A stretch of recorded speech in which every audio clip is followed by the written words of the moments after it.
অর্জুন শ্রীকৃষ্ণকে বলছেন, হে মধুসূদন, এ কথা বলা তো খুব সহজ যে মনকে নিয়ন্ত্রণ করো, মনের প্রভু হয়ে যাও, কিন্তু এটাই তো সবচেয়ে কঠিন কাজ। হে কেশব, মন তো বায়ুর মতো চঞ্চল। যেরকম বহমান হাওয়ায় নিজেকে অনেক সময় নিয়ন্ত্রণে রাখা যায় না, সেরকম নিজের মনকে কাবু করা অতিশয় দুষ্কর। তখন শ্রীকৃষ্ণ বলছেন, হে অর্জুন, তোমার কথা সত্য, মন অতি চঞ্চল, একে নিয়ন্ত্রণে আনা কঠিন, কিন্তু এটা অসম্ভব নয়। তখন অর্জুন শ্রীকৃষ্ণকে বলছেন, হে জনার্দন, মনকে নিয়ন্ত্রণে আনার উপায় কি? শ্রীকৃষ্ণ বলছেন, মনকে বশে আনার জন্য দুটি তলোয়ার দিয়ে প্রহার করা দরকার। একটি হলো অভ্যাসের ও দ্বিতীয়টি বৈরাগ্যের। অভ্যাস হলো এমন এক প্রক্রিয়া যা তোমাকে লাগাতার জারি রাখতে হবে। মন এদিক ওদিক বারবার চলে যাবে, কিন্তু তাকে ধরে বেঁধে বারবার নিয়ে আসতে হবে। যেরকম ঘোড়সওয়ার তেজি চঞ্চল ঘোড়ার উপরে চড়তে গেলে ঘোড়া বারবার ঘোড়সওয়ারকে ফেলে দেয়, কিন্তু দৃঢ় সংকল্প ঘোড়সওয়ার এক সময় ঠিক ঘোড়ার উপর সওয়ার হয়ে ঘোড়াকে বশে নিয়ে আসে। সেরকম মনকে নিয়ন্ত্রণে রশি দিয়ে বারবার বেঁধে আনলে এক সময় মন প্রভুর বশে চলে আসবে। একেই বলে অভ্যাসের তলোয়ার চালানো। তখন অর্জুন শ্রীকৃষ্ণকে বলছেন, মন যদি অভ্যাসের তলোয়ারের দ্বারাই বশে এসে যায়, তাহলে এর উপর বৈরাগ্যের তলোয়ার প্রয়োগ করার দরকার কি? তখন শ্রীকৃষ্ণ বলছেন, বৈরাগ্যের তলোয়ার এই কারণেই দরকার যে মন একবার বশে এসে গেলেও ইন্দ্রিয় সুখের দ্বারা আকর্ষিত হয়ে আবার উল্টো পথে চলে যেতে পারে। মনকে বোঝাতে হবে এই পৃথিবীতে আসলে সবই মোহমায়া। মোহজাল ছিন্ন করতেই বৈরাগ্যের তলোয়ার ব্যবহার করতে হবে। এর ফলে মন সন্ন্যাসী হয়ে যাবে। মন সন্ন্যাসী হয়ে গেলে তুমি শান্ত মনেই সব কিছু প্রাপ্ত হবে। জীবনে এরকম অন্তত একটি কাজ করা উচিত যার সাক্ষী পরমাত্মা ছাড়া আর কেউ হবেন না। জীবন পাওয়া ভাগ্যের ব্যাপার, মৃত্যু আসা সময়ের হাতে, কিন্তু মৃত্যুর পরেও মানুষের মনে থাকা কর্মের উপর নির্ভর করে। ধৈর্য ধরা কোনো কমজোরি বিষয় নয়, বরং এটা এমন এক শক্তি যা সবার মধ্যে থাকে না। মন থেকে করা কোনো প্রার্থনা কখনো বিফলে যায় না, সময় মতো তা ঠিক গ্রহণ করা হয়।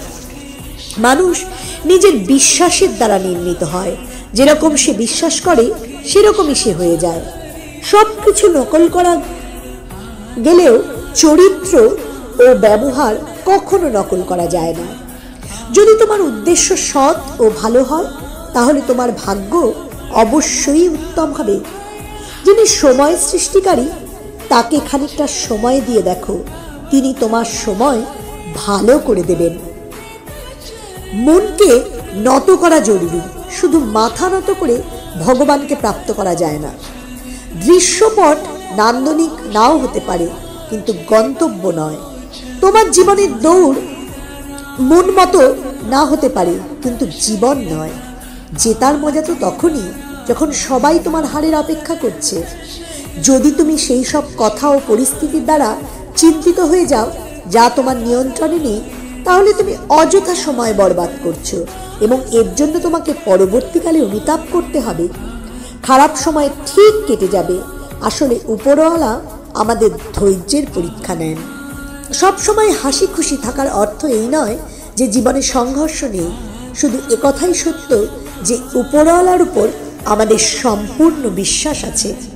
জীবনে যদি বড় কিছু করতে চাও, তাহলে দুটো জিনিস মনে রেখো।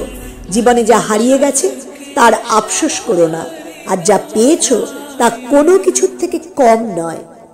মানুষের শরীর খারাপ হলে সে যতটা না মনোবল হারায়, তার থেকে বেশি হারায় যখন নেতিবাচক ভাবনার দ্বারা সে প্রভাবিত হয়ে যায়। নেতিবাচক ভাবনাকে মনের মধ্যে প্রবেশ করার অনুমতি দিও না, কারণ এই ভাবনা শেষ পর্যন্ত আমাদের আত্মবিশ্বাসকে কমিয়ে দেয়। সফলতা আর কিছুই নয়, এটি হলো একজন অসফল ব্যক্তির সংঘর্ষের কাহিনী। তোমার বিরুদ্ধে বলা কথাকে নীরবতার সঙ্গে শুনে নাও। বিশ্বাস রাখো, সময় একদিন ঠিক এর জবাব দেবে। যে নিজেকে নিজের বশে নিয়ে এসেছে তাকে স্বয়ং দেবতাও হার স্বীকার করাতে পারবেন না। যদি কেউ তোমার ভালো মানুষকে দুর্বলতা বলে মনে করে, সেটা তার সমস্যা। তুমি হলে আয়না, আয়নাই হয়ে থাকো। এক সময় একটাই কাজ করো এবং নিজের পুরো মন আত্মা তাতে নিয়োজিত করো, সব কিছু ভুলে গিয়ে। নিজের সম্পর্কে কোনো পীর বা ফকির কারোর কাছ থেকে কিচ্ছু জানার দরকার নেই।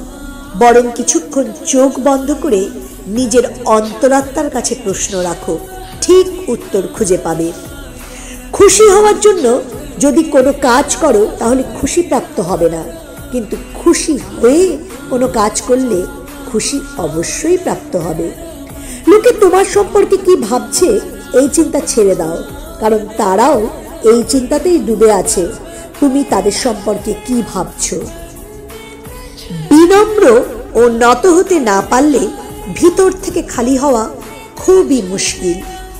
যত দূর দেখতে পাচ্ছ সেই পর্যন্ত যাও, তারপর দেখবে আরো আগের পথ দেখতে পাচ্ছ।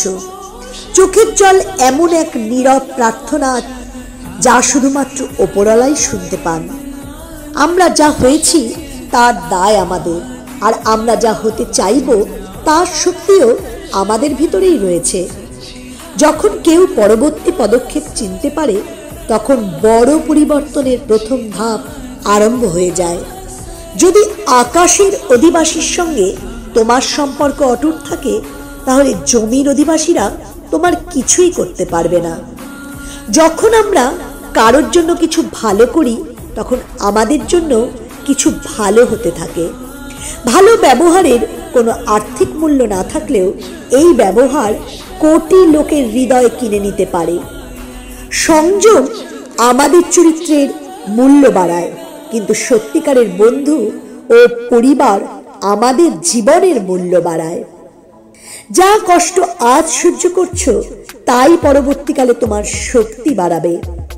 মুশকিলের সময় কারোর সাহায্য প্রার্থনা করলে সেটা ভেবে চিন্তে করো, কারণ মুশকিল কিছু সময় পর দূর হয়ে যাবে, কিন্তু ভরসা সারা জীবন থাকবে। অভিজ্ঞতা বয়স থেকে আসে না, অভিজ্ঞতা পরিস্থিতির দ্বারা প্রাপ্ত হয়। পৃথিবীতে এসেছো তো বাঁচার দক্ষতাও অর্জন করতে হবে। শত্রুর কোনো ভয় নেই, শুধু নিজের উপর নজর রাখো। মাতা পিতা এটা জানেন যে তারা ছেলের ঘরে থাকছেন বটে, কিন্তু এই থাকা সেরকম নয় যেরকম ভাবে ছেলে মাতা পিতার ঘরে থাকত। রাতের বেলায় গভীর ঘুম আসা খুব সহজ নয়, এর জন্য সারাদিন সততার সঙ্গে কাজ করা খুবই জরুরি। নিজের দুর্বলতা একমাত্র আমরা নিজেরাই দূর করতে পারবো, আর কেউ নয়। বাকি সব এর ফায়দা নিতে পারে। সময়ের কাছে এতটা সময় নেই যে সে তোমাকে দ্বিতীয়বার সুযোগ দেবে। যা বদল করা যাবে তাকে বদলাও, যা বদল করা যাবে না সেটা স্বীকার করে নাও। আর যদি স্বীকার করতে না পারো তার থেকে দূরে থাকো, কিন্তু নিজেকে খুশি রাখো।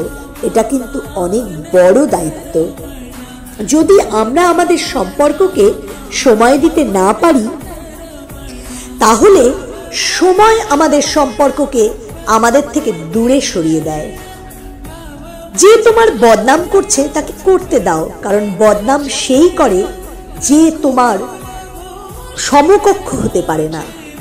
যদি খুশি থাকতে চাও তাহলে লোকের কথার কম এবং নিজের বিচারের উপরে বেশি ভরসা রাখো। ভগবানের উপরে বিশ্বাস একটা শিশুর মতো রাখো, যাকে হাওয়াতে উড়িয়ে দিলে সে পড়ে যাওয়ার ভয় না পেয়ে খিলখিল করে হাসে, কারণ সে বিশ্বাস করে তুমি তাকে মাটিতে পড়তে দেবে না। সেবা সবার করো, কিন্তু আশা রেখো না, কারণ সেবার মূল্য একমাত্র ভগবানই দিতে পারেন, মানুষ নয়। ভগবানের সিদ্ধান্তের উপরে কখনো সন্দেহ করো না। যদি শাস্তি পাচ্ছ তাহলে অন্যায় তো কিছু অবশ্যই করেছ। যদি তুমি সঠিক হও তাহলে নিজেকে সঠিক প্রমাণ করার চেষ্টা করো না, সঠিকই হয়ে থাকো, সাক্ষী স্বয়ং সময় দেবে। ভালো থেকো বন্ধুরা।